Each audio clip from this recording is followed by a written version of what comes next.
तो कैसे हैं आप लोग? आशा करते हैं कि आप सब अच्छे होंगे। इस वीडियो में हम लोग क्लास 7 सामाजिक, आर्थिक एवं राजनीतिक जीवन किताब का अध्याय 11 पढ़ने वाले हैं, जिसका नाम है समानता के लिए संघर्ष। आप सब बोल रहे थे कि अध्याय 11 का प्रश्न उत्तर का वीडियो लाया जाए, तो प्रश्न उत्तर का वीडियो लेकर हाजिर है। तो अगर आप चैनल पे नए हैं तो चैनल को सब्सक्राइब कर दीजिएगा और इस वीडियो को एक लाइक कर दीजिएगा। तो यहाँ पर प्रश्न दिया हुआ है, पेज नंबर कितना है? 109 के बाद 110। तो दिया हुआ मछुआरे किन बातों से परेशान थे? उन्होंने इसके लिए क्या किया? तो देखिए मछुआरे किन बातों से परेशान थे पहले ये समझ लेते हैं। उसके बाद क्वेश्चन आंसर भी आपको बताएँगे कि कैसे है ना छोटा क्वेश्चन आंसर लिखेंगे। तो देखिए क्या बोला गया है गंगा नदी के बारे में यहाँ पे? तो देखिए गंगा आधारित सिंचाई, यातायात तथा मछली व्यवसाय पर जीवन यापन करने वालों की एक बड़ी जमात बिहार में है। तो गंगा से होता है ना खेतों में सिंचाई होता है, फिर यातायात होता है, एक जगह से दूसरी जगह जाते हैं। उसके बाद मछली व्यवसाय होता है, ठीक है? तो यहाँ पर मछुआरों से संबंधित क्या होगा? मछली व्यवसाय होगा। दबंगों एवं जमींदारों की नज़रें इस कारण गंगा पर गई। तो दबंग और जमींदार सोचे ना कि ये अगर हम ये कब्जा जमा लेते हैं, ठीक है ना? तो पैसा हम लोग कमा सकते हैं। मछली मारने वाले मछुआरों, नाव चलाने वाले मल्लाहों आदि से मछली और नौका चालन हेतु रकम वसूलने का प्रचलन शुरू किया गया। तो मछली मारने वाले मछुआरों से ना ये सब पैसा ले लेने लगे। बोले कि ये तुम पैसा दो, तब हम तुमको मछली मारने देंगे। यहाँ पर मछुआरों पे ही फ़ोकस करेंगे, ठीक है? मल्लाहों पे नहीं, क्योंकि सवाल में मछुआरों के बारे में बोला गया है। देखिए, पुराने समय से चली आ रही व्यवस्था आज़ादी के बाद भी कायम रहे, जो आगे चलकर ठेकेदारी का रूप ले लें, ठीक है ना? जब आज़ादी नहीं मिला था, तो उसके पहले अंग्रेज़ है ना बहुत ज़्यादा लूटते थे, तो मछुआरों से ना पैसा लेते थे कि हाँ, मछली मारने के बदले में तुम पैसे दो, है ना? तो ये क्या आज़ादी के बाद भी कायम रहा, बाद में ठेकेदारी का रूप ले लिया। तो ठेकेदारी का रूप ले लिया देखिए कैसे? मछुआरों ने सहकारी समिति को गठित किया। सहकारी समिति, उसके बाद बंदोबस्ती ली। पहले की अपेक्षा और अधिक मछुआरों और मल्लाहों का शोषण शुरू हो गया। ठेकेदारों और सहकारी समिति से बड़े मछुआरों ने पट्टे पर घाट एवं नदी का क्षेत्र निर्धारित कर लिया। जिस प्रकार से खेत लेते हैं ना पट्टा पे, बिल्कुल इसी प्रकार से जो ठेकेदार थे, ठीक है? ठेकेदारों और सहकारी समिति से जो बड़े मछुआरे थे, वो घाट फिक्स कर लिए कि इस घाट पे मछली हम ही मारेंगे, ठीक है? पैसा ले लिए, पैसा दे दिए और वो पट्टे पे घाट ले लिया और नदी का एक क्षेत्र ले लिया कि इस क्षेत्र में हम ही मछली मारेंगे। और वो क्या करते थे बड़े मछुआरे छोटे मछुआरों को बेच देते थे। ये बिल्कुल इसी प्रकार से है कि हम कोई सामान खरीदे मान लीजिए ₹30 में, हम आगे जाके किसी को बेच दिया ₹50 में, तो ₹20 का प्रॉफ़िट हो गया। बिल्कुल इसी प्रकार से जो ये जो बड़े मछुआरे थे, ठीक है? ये ठेकेदारों से और सहकारी समिति से क्या पट्टे पे ले लिए घाट और नदी का क्षेत्र निर्धारित कर लिया कि इस क्षेत्र में मछली मारने का अधिकार है ना मेरा है। और वे आगे चलकर छोटे मछुआरों को बेच देते थे और वो जो मछुआरे हैं और उससे छोटे मछुआरों को बेच देते थे, ठीक है? तो इस प्रकार से जैसे ₹30 वाला सामान, ठीक है, हम बेच दिए किसी को ₹50 में, वो किसी को बेच दिया ₹60 में, वो किसी को बेच दिया क्या ₹70 में। इस तरह से जो पहला व्यक्ति और अंतिम व्यक्ति के बीच में देखेंगे ना अंतर दिख रहा है ₹40 आ गए थे, बहुत ज़्यादा है। तो बिल्कुल यही बात इसमें बोला गया है, ठीक है? तो इस तरह से है ना सब अपने से छोटे मछुआरों को बेचने लगा। तो इस प्रकार से शोषण कई प्रकार से होने लगा और फिर क्या उनकी रोटी है ना रोज़ी-रोटी दिन-प्रतिदिन छिनती जा रही थी। अब ये जो साधारण से मछुआरे हैं, ठीक है, अपना जीवन यापन चला रहे हैं मछली मार कर के, तो ये प्रतिदिन पैसा कहाँ से देंगे मछली मारने के बदले में? तो वही बोला गया इनकी रोज़ी-रोटी ना दिन-प्रतिदिन छिनती जा रही थी और इसी बीच क्या हुआ, इनके लिए और भी समस्या उत्पन्न हो गया। सरकार क्या किया ना, सरकार ने गंगा नदी पर फरक्का नामक स्थान पे एक बाँध का निर्माण कर दिया।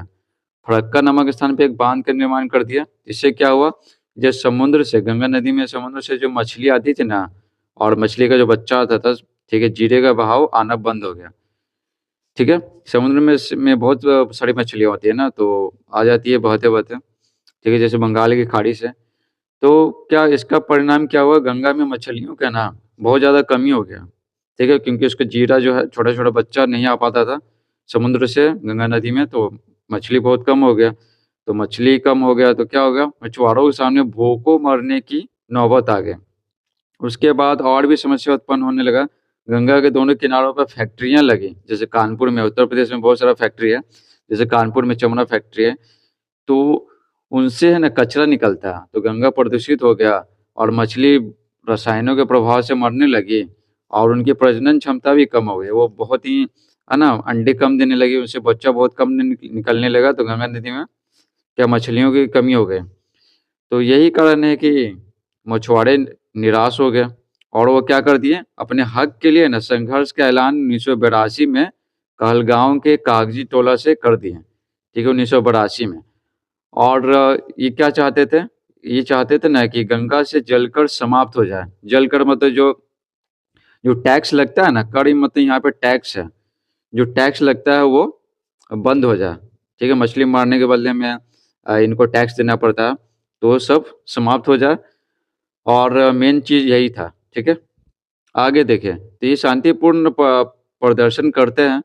ठीक है, धरना प्रदर्शन करते हैं, लंबी नौका यात्रा निकालते हैं और इससे क्या होता है, देखिए, इससे होता है कि यह संघर्ष इतना सशक्त और प्रभावशाली रहा ना कि 8-9 वर्ष पूरा होते-होते वर्ष 1990 में गंगा नदी पर सुल्तानगंज से ये इम्पोर्टेंट नहीं है, तो 8-9 वर्ष पूरा होते-होते ना, होते-होते सरकार क्या किया, ज़मींदारी व्यवस्था को समाप्त कर दिया। ठीक है? ज़मींदारी व्यवस्था को समाप्त कर दिया। अब इन मछुआरों को गंगा नदी में मछली मारने के बदले में कोई पैसे नहीं देना। तो मछुआरे किन बातों से परेशान थे? उन्होंने इसके लिए क्या किया? तो ये यहाँ से लिखेंगे, ठीक है? तो ये इतना बड़ा आंसर है, तो इसको शॉर्ट में करके आपको बताते हैं, तो उसके बाद फिर दूसरा सवाल बताएँगे। तो देखिए आंसर लिखेंगे, दबंगों और जमींदारों द्वारा मछुआरों से मछली मारने और नौका चालन हेतु रकम वसूलने का प्रचलन शुरू किया गया। दबंगों और जमींदारों द्वारा सरकार ने गंगा नदी पर फरक्का नामक स्थान पर एक बांध का निर्माण कर दिया। ठीक है, गंगा में समुद्र से मछलियों एवं जीरे का बहाव आना बंद हो गया। परिणामतः यानी परिणाम स्वरूप गंगा में मछलियों की कमी हो गई, बहुत ज़्यादा कमी हो गई। और क्या हुआ, गंगा में दोनों तरफ फैक्ट्रियां लग जाने से गंगा और भी प्रदूषित होने लगे होने लगे प्रदूषण की वजह से मछलियां मरने लगी। इन्हीं कारणों से मछुआरे परेशान थे कि मछलियों की संख्या बहुत ज़्यादा कम हो जाएगा, तो इनका जीवन यापन कैसे चलेगा? ये मछली मारकर तो ही बेचते हैं, जिसके कारण इनका घर चल पाता है। अब देखिए उन्होंने इसके लिए क्या किया? तो उत्तर लिखेंगे, उन्होंने अपने हक के लिए 1982 में कहलगांव के कागजी टोला से संघर्ष का ऐलान कर दिया। ठीक है, ये कब तक शोषित होते रहते। तब सरकार ने ज़मींदारी व्यवस्था को समाप्त कर दिया। अगर ये विरोध प्रदर्शन नहीं जताते ना, तो ये ज़मींदारी व्यवस्था समाप्त भी नहीं हो पाता। इनको हमेशा ना मछली मारने के लिए पैसे देने पड़ते हैं। आगे देखिए दूसरा, लेकिन यहाँ सवाल बहुत कम है, इसलिए कुछ-कुछ है ना, इसलिए आंसर थोड़ा-थोड़ा बड़ा है। क्या कुछ समस्याएँ आज भी बनी हुई हैं? इनके हल के लिए क्या करना चाहिए? देखिए एक ही क्वेश्चन में 2-2 सवाल घुसा देता है, तो उत्तर तो बड़ा होगा ही। तो क्या बोला गया है, क्या कुछ समस्याएँ आज भी बनी हुई हैं? इनके हल के लिए क्या करना चाहिए? तो उत्तर लिखेंगे हाँ, समस्याएँ तो बहुत है। हर समय के है ना अलग-अलग समस्याएँ होती हैं। तो लिखेंगे हाँ, कुछ समस्याएँ आज भी बनी हुई हैं, जैसे आर्थिक और धार्मिक असमानता। ठीक है, आर्थिक असमानता, जो अमीर है ना और अमीर होते जा रहे हैं, गरीब और गरीब होते जा रहे हैं। और धार्मिक असमानता यानी धर्म के आधार पे असमानता, जात-पात की भावना, महिलाओं और पुरुषों के बीच असमानता की भावना आदि। तो ये सब समस्याएँ आज भी बनी हुई हैं। आज भी हमारे समाज में जाति को लेकर बहुत भेदभाव होता है।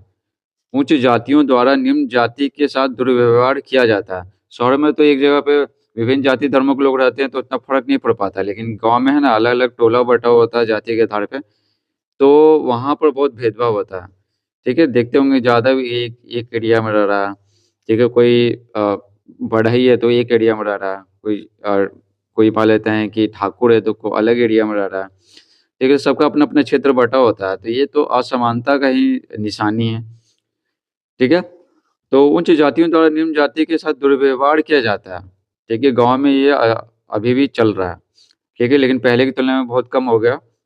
शिक्षा का प्रचार-प्रसार होने से अब सभी लोग पढ़ने लगे हैं। ये हो गया, उसके बाद है कि वोट देते वक़्त है ना बहुत जगह के ना जाति भी लोग देखते हैं वोट देने से पहले। ठीक है? तो ये भी जातिगत ये जो जात-पात की भावना है ना, ये अभी भी बना हुआ है। ठीक है? जात-पात की भावना आप भी देखे होंगे अपने गाँव में या शहर में, जाति के आधार पे भी लोग वोट देते हैं कि ये अपनी जाति का है तो इसको वोट देके जिता देते हैं। पंच, सरपंच हो या मुखिया हो, ठीक है? वार्ड पार्षद हो, ये सब। आगे देखिए अमीर और गरीब के बीच खाई बढ़ती जा रही है, तो ये आर्थिक असमानता है। अमीर और अमीर बनते जा रहे हैं, गरीब और गरीब होते जा रहा है। और उसके बाद देखिए धर्म के आधार पर भी कई जगहों पर भेदभाव देखा जा सकता है, ठीक है? तो धर्म के आधार पे भी बहुत जगह भेदभाव होता है, जैसे कश्मीर में देख सकते हैं।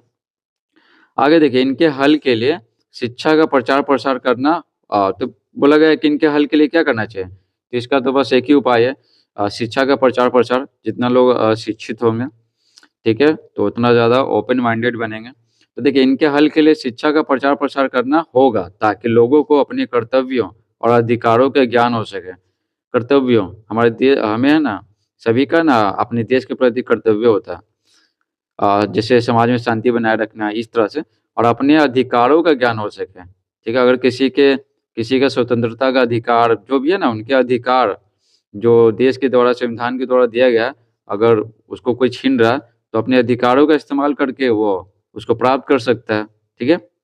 जैसे कोर्ट जा सकता है और केस दर्ज करा सकता है, इस तरह से। आगे देखिए अब देखिए यहाँ पर अभ्यास के प्रश्न पहला प्रश्न है अपने विद्यालय या आसपास में समानता तथा असमानता दर्शाने वाले 2-3 व्यवहारों को लिखें। ठीक है, 2-3 व्यवहारों को लिखें। अपने विद्यालय या आसपास जहाँ आप रहते हैं, ठीक है, जिस टोला में रहते हैं, जिस क्षेत्र में रहते हैं, वहाँ का। समानता मतलब क्या है? एक व्यवहार हो रहा जो सभी के साथ हो रहा है, तो समानता हो गया। असमानता मतलब एक के साथ कोई व्यवहार किया जा रहा है। ठीक है? और दूसरे के साथ वैसा नहीं किया जा रहा है, तो ये असमानता हो गया और बाकी 2, 3, 4 ये भी आपको बताएँगे। तो देखिए यहाँ पर पहला सवाल, तो क्या था पहला सवाल? अपने विद्यालय या आस-पास में समानता तथा असमानता दर्शा दर्शाते 2-3 व्यवहारों को लिखें। तो देखिए उत्तर लिखेंगे समांतर दर्शाने वाले व्यवहार। तो देखिए मतदान, पहला हो गया मतदान। अ, ये मतदान का अधिकार सभी जाति धर्मों के लोगों को मिलता है। उनकी उम्र 18 हो या 18 से अधिक हो। इसमें जाति धर्म कोई मायने नहीं रखता, ये सभी को अधिकार प्राप्त है। ये हो गया समानता। दूसरा देखिए विभिन्न जातियों के बच्चों का एक ही विद्यालय में पढ़ना, जैसे गाँव में देखे होंगे, शहरों में देखेंगे, तो एक ही विद्यालय में पढ़ते हैं, विभिन्न जाति और धर्मों के लोग भी पढ़ते हैं। ठीक है? तो ये क्या हो गया? समानता हो गया। किसी सरकारी कार्यालय में अलग-अलग संप्रदाय के लोगों का काम करना। तो कोई सरकारी ऑफ़िस है, सरकारी जॉब समझिए इस तरह से, तो सभी धर्म के लोग, सभी जाति के लोग वहाँ पे काम करते हैं मिलके। तो ये हो गया समानता। अब देखिए असमानता लिखेंगे असमानता दर्शाने वाले व्यवहार। तो देखिए दलितों के साथ होने वाला गलत व्यवहार। जो दलित है ना, पहले उनके साथ छुआ-छूत के व्यवहार किया जाता था, अब नहीं किया जाता लेकिन उनके साथ है ना दुर्व्यवहार, गलत व्यवहार ज़रूर किया जाता है। उन्हें कई जगह गाली दिया जाता है इस तरह से और गलत व्यवहार किया जाता है। उनको है ना नीची निगाह से देखा जाता है। तो ये हो गया असमानता दर्शाने वाले व्यवहार। उसके बाद है किसी नौकरी के लिए अभ्यर्थी के चयन में ना अपने पहचान वाले व्यक्ति को प्राथमिकता देना। बहुत सारे जो प्राइवेट नौकरी होता है, तो अगर वो अभ्यर्थी को चुनने वाला, उम्मीदवार को चुनने वाला, है ना? कि उसका चिन्ह-पहचान का होता है, तो उसी को चुन लेता है। तो ये क्या हुआ? ये बाकी के साथ क्या हुआ? भेदभाव हुआ, ठीक है? जैसे मान लेते हैं कि 10 सीट है, तो वो अपने आदमी को बुला लेता है प्राइवेट नौकरी में, ठीक है? तो मान लेते हैं कि वो क्या ढेर सारे लोग हैं, सबका इंटरव्यू लिया गया, उसमें से चुन लिया गया, ठीक है? जिसको पैरवी कहते हैं, नॉर्मल भाषा में। तो वहाँ पर क्या हो गया? वहाँ पर असमानता हो गया। अब देखिए, कोई काम करने के बदले पुरुषों को अधिक वेतन मिलना और महिलाओं को कम वेतन मिलना, ये क्या है? असमानता है और ये क्रिकेट टीम में भी चलता था। क्रिकेट टीम में ना सालों से है ना, पुरुष क्रिकेट टीम को ज़्यादा पैसा मिलता था, ठीक है? क्रिकेट खेलने के लिए और महिला जो क्रिकेट टीम है उसको कम मिलता था। ठीक है, जब इतनी बड़े स्तर पे भेदभाव होता है, तो समझिए कि क्या-क्या हो सकता है। अब तो दोनों को समान वेतन मिलने लगा। मेल क्रिकेट टीम और फीमेल क्रिकेट टीम में जितने खिलाड़ी हैं, उनको समान वेतन मिलने लगा, लेकिन पहले असमानता था। तो एक एग्ज़ाम्पल बता रहे हैं कि कितना बड़े स्तर पे महिला और पुरुष में भेदभाव होता है, जिसको लिंग के आधार पे भेदभाव कहते हैं। उसके बाद है दूसरा सवाल, क्या साइकिल वितरण, पोशाक वितरण, मध्याह्न भोजन वितरण, छात्रवृत्ति वितरण के समय असमान व्यवहार का भाव झलकता है? बिल्कुल नहीं झलकता। तो लिखेंगे नहीं।